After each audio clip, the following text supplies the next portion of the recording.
Kajiado ambapo seneta wa kaunti hii Seki Lenku Ole Kanar ametangaza kuwa atawania nafasi ya ugavana katika kaunti ya Kajiado, akitangaza vita vya kisiasa kati yake na mdhibiti wa ikulu Katoo Ole Metito.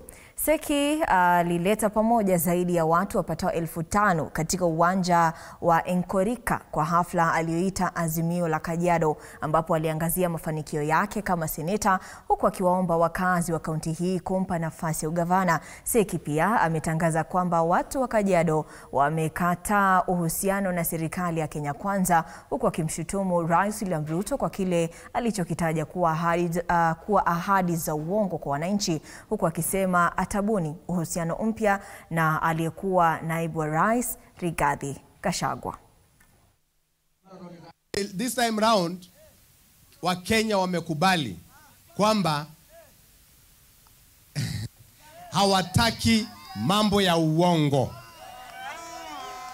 Na basi nataka kuambia hawa Masai msiwe na wasiwasi, na lazima wa Masai waingie ndani ya mahali Wakenya wengine wako.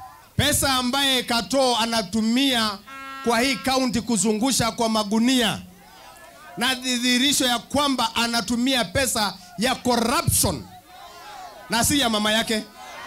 Sisi tunategemea Mwenyezi Mungu na wananchi, na hii Kajiado tutabadilisha.